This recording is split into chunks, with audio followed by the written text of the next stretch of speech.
honetan sartuko gara ja norekin, nork egin behar du lan hau, nork eraman behar du aurrera digitalizazio prozesu hau, edo nork gidatu behar du, eta gu gara, irakasleak.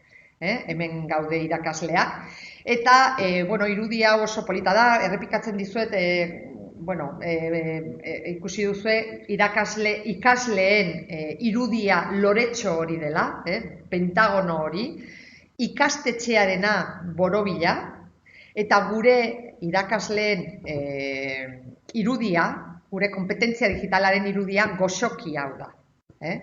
Orduan ikusi behar dugu pixka bat nola dagoen kokatuta, alde batean mutur honetan, ezkerreko muturran irakasleak gaude, eta horrekin lotuta dagoen gure konpromiso profesionala, gure konpromiso profesional hori garatu behar dugu, konprometituta gaude, honetan ari gara, eta hau gure lanbidea da, eta ziur nago horretan ari garela, konpromiso horrekin, eta nahi horrekin, eta gogo horrekin. Ikusiko dugu hurrengo diapositibetan zertan datza konpromiso profesionala, bino momentu honetan ikusiko dugu beste muturrean gure ikasleak daudela. Eta ikasleak daudenez, beraien ikasleen gaitasun digitala, kompetentzia digitala daude.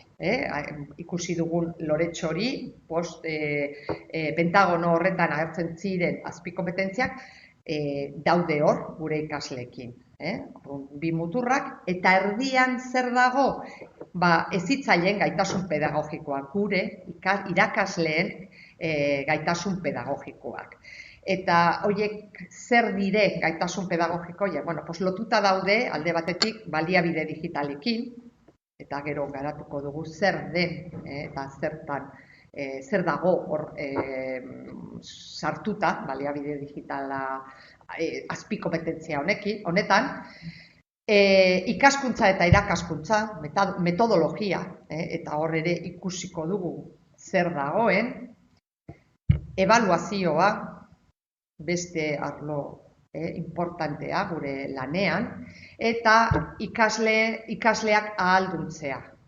Hau da, inklusioa, gure gelako, gero eta anitzagoak dira, eta horrekin lan egin behar dugu, eta ikasi behar dugu, eta hau da, gure marko europearra, komentatu dizuet, goxokia, goazen goxoki hau bihurtzera benetako goxoki bat, guretzako eta goazen goxoki bezala hartzen.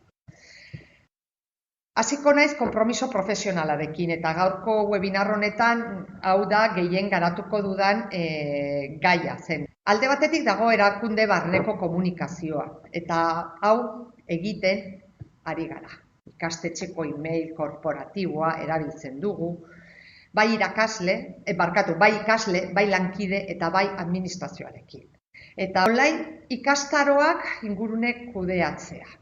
Hori ere egin behar dugu, jakin behar dugu, eta ikasi genuen pandemia garaian horretan ibili ginen. Etxean egon ginen online ikastaroak egiten, eta horretan egon gara.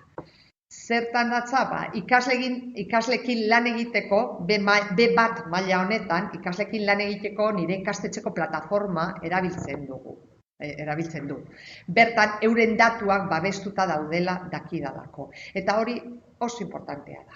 Momentu honetan, oantxen itzali zaite zera ordenagailua, ez dut ikusten zenbat persona gaude hemen, bino aberpinganilotik norbait komentatzen dian, bino lankidetza profesionala, hau momentu oso egokia da, eta ikusten ari gara, zenbat persona gaude, zenbat irakasle gaude momentu honetan hemen, arratsaldeko 5:30 lanean, elkarrekin, egia da, 422 persona, irakasle gaude hemen, elkarrekin lanean, ikasten momentu honetan. Teknologia digitalak eta eskolako mailako azpiegiturak.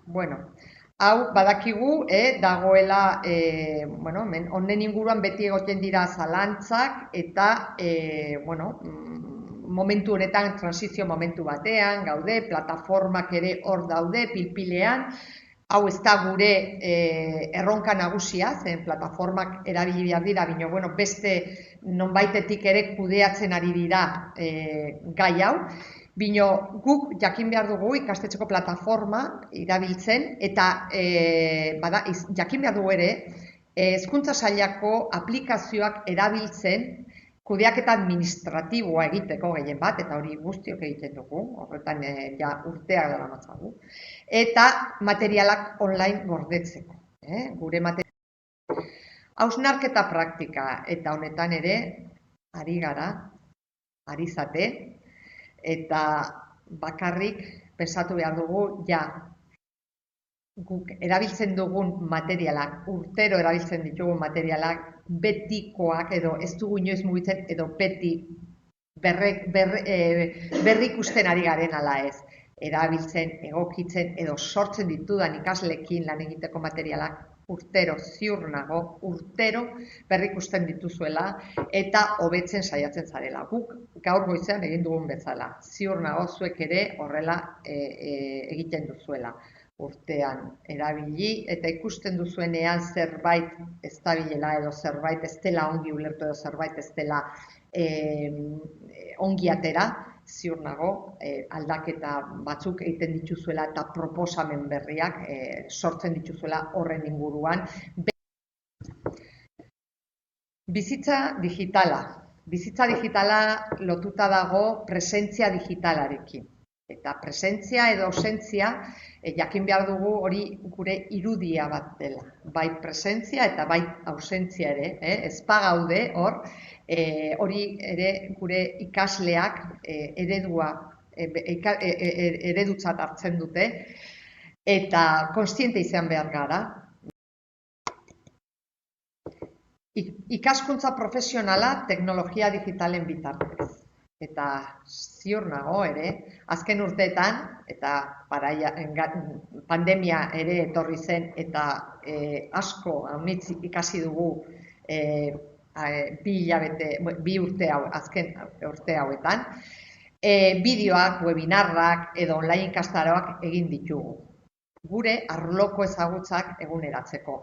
Hau da, ziur nago, zuen arloko ezagutzak ari zaretela eguneratzen, eta horretarako askotan erabiltzen dugu internetera, sarera jotzen dugu ikustera bideo berriak, informazio berriak, eguneroko berriak, orduan, horretan ari gara, eta horretarako gaur egun tresna digitalak erabiltzen ditugu normal. Ikaskuntza profesionala teknologia digitalei buruz. Gure lanbidea da, gure lanbidea dugu irakaskuntza, eta ziur nago ere bai, azken urtetan pedagogia, metodologia edo ebaluazioari buruzko bideoak, webinarrak edo online ikastaroak egiten ari zatela.